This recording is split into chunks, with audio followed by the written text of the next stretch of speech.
Existem outros 2 desertos na Bíblia muito famosos. Um deles você sabe muito bem, que é o deserto logo depois que o povo hebreu sai do Egito. Então ele passa por grande sofrimento e Deus vai trabalhando para formar esse povo.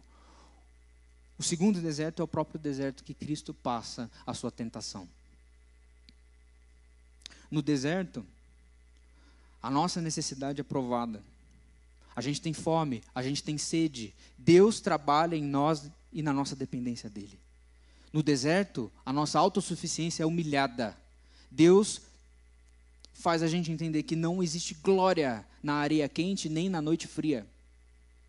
Deus trabalha nosso coração orgulhoso. No deserto não existe controle. Deus destrói o meu plano, o seu plano, os planos de todo mundo. Deus coloca os nossos desejos na berlinda. Simplesmente faz a gente perder aquela noção errada que a gente tem de que eu e você, a gente pode decidir o nosso destino. Deus trabalha na nossa noção de que a gente é alguma coisa, de que a gente tem alguma autoridade nessa vida. E o deserto dos desertos foi passado por Jesus Cristo. E aqui a gente tem que pegar esse texto, olhar para Davi e lembrar de Cristo. Porque Davi aqui nos dá um vislumbre de quem Cristo é. Porque Davi aqui mostra que essas resoluções que acontecem aqui encontram uma solução nas respostas que Cristo dá no deserto. E a gente tem um vislumbre não apenas de quem nós somos, do que fazer, do que não fazer, mas um vislumbre de quem Cristo é ao lermos sobre Davi. Porque Jesus Cristo é um Davi melhor. Porque Jesus Cristo é o verdadeiro Davi. Jesus é a palavra de Deus, esse verbo que se fez carne. É onde Deus fala conosco hoje. E assim como foi predito lá em Deuteronômio, ele é o verdadeiro profeta. O profeta levantado por Deus. Ele é a voz de Deus para o mundo de aflição. E o ressoar da sua voz divina confronta e consola. Jesus é o verdadeiro profeta. Jesus é o mediador entre Deus e os homens. Ele é o verdadeiro sacerdote. Em Hebreus 9, 26, ele intercede e ele apenas intercede junto ao Pai. Ele é nosso sacerdote para sempre. É ele quem nos garante essa relação com o Pai. A possibilidade que eu e você temos de consultar a Deus.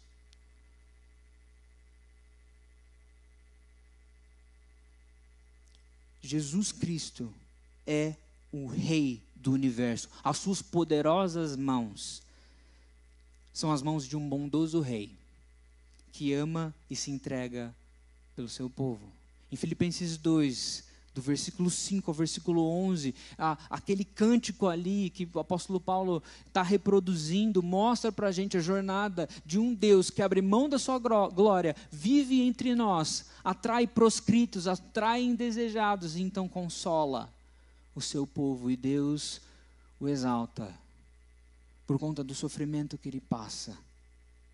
O Pai derramou o seu amor para conosco, enviando o seu Filho, a expressão suprema da graça e da verdade de Deus. Jesus Cristo é esse Rei, justo e bom, um Senhor soberano, que nos ensina sobre misericórdia e graça. Davi nos mostra, dessa forma, um vislumbre de Cristo. Enquanto Davi livra os cidadãos de Keila, se torna o Redentor de Keila, Jesus Cristo é o nosso próprio Redentor, nos livra da morte, nos livra do pecado. Ele salva a você e a mim da nossa fragilidade, da nossa rebeldia. Ele é o nosso verdadeiro Redentor. Cristo, assim como Davi, foi traído e foi entregue, preso e perseguido. Como Davi, e mais do que Davi, ele atraiu fragilizados, marginais. Ele é o Rei que convida cansados para aliviar e dar descanso. Ele é aquele que fala: vinde a mim todos vocês que estão cansados. O meu fardo é leve, o meu jugo é suave. Esse é o nosso Rei. Jesus Cristo é um Davi melhor. Jesus Cristo é um verdadeiro Davi. Ele é o verdadeiro Rei que rege o seu reino com justiça e paz. Ele é o verdadeiro profeta que levanta a sua voz, proclama a mensagem do Pai, que é a sua própria essência, o verbo feito carne. Ele é o verdadeiro sacerdote, pois é o único mediador entre Deus e os homens. Nesse texto, Davi talvez descobre mais sobre a relação de dependência com Deus, e sua confiança na promessa de Deus cresce, e ele sabe que o território para o exercício da fé são todas as circunstâncias da vida, independentemente se elas são sofríveis, se elas são desesperadoras ou não. Nós temos, então, diante desse texto, que nos ensina a sermos livres de insegurança, de instabilidade, de misticismo, dessas consultas de sorte.